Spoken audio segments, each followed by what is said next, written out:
Like, what stood out to you as the issue defensively tonight? Felt like the Pistons got open shots almost every trip down. Yeah.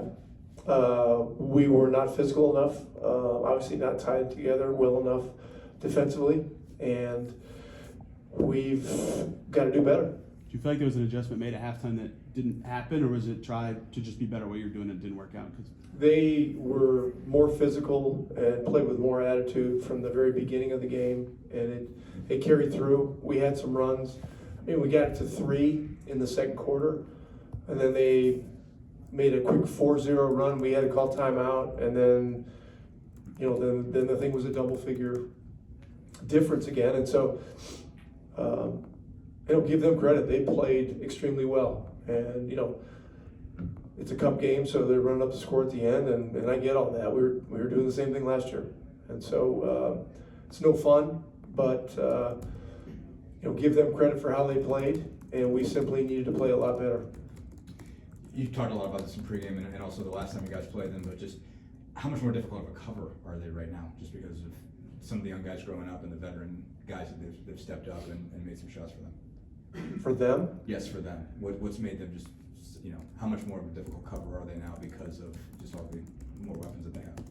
Yeah, I mean, they've gotten significantly better. I mean, Hardaway's a high-level veteran shooter. Beasley's playing really well. Harris has been a starter in this league for 15 years. I mean, so they added some real veteran punch, and Ivy's taking steps, and Duran's getting better, and stuff. But look, they played well, and we did not. You've had to put Jarris obviously in some tough situations. I know he was obviously guarding Cade for part of that. He got some turnovers in this one, or created some turnovers in this one. What have you not liked about some of what he's done in Well, minutes? I liked him a lot in this game tonight. He went in there and played very decisively at the very beginning. Nobody's going to make no mistakes in an NBA game. But he decisively stepped into shots. He was physical.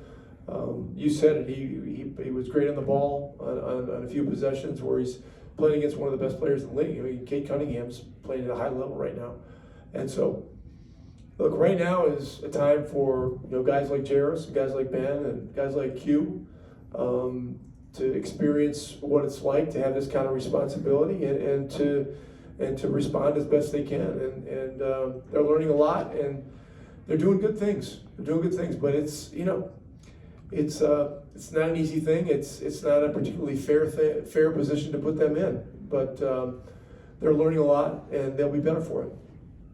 Detroit defensively really made it tough for you guys to score. What were you seeing from Detroit's defense, whether it was Pacers getting late shots in the shot clock or just getting up threes? It was like they were really suffocating the defensively. What were you seeing from Indiana offensively trying to score against Detroit's defense? Indiana? What did I see against Indiana? What are you seeing from our team offensively trying to score against their defense? What were they doing defensively? Yeah, they were physical. There weren't a lot of whistles. I mean, there's just the game was one of the more physical games I've seen in many years. I mean, concluding playoffs. And so, but they were consistently calling it that way. And so, you got to adjust. I mean, you can't go into a crowd and not get a call and be bitching every time down. I mean, because it's being called the same way or being not called the same way at both ends. So, these are adjustments that have been significant adjustments for all teams in the league this year, us as well.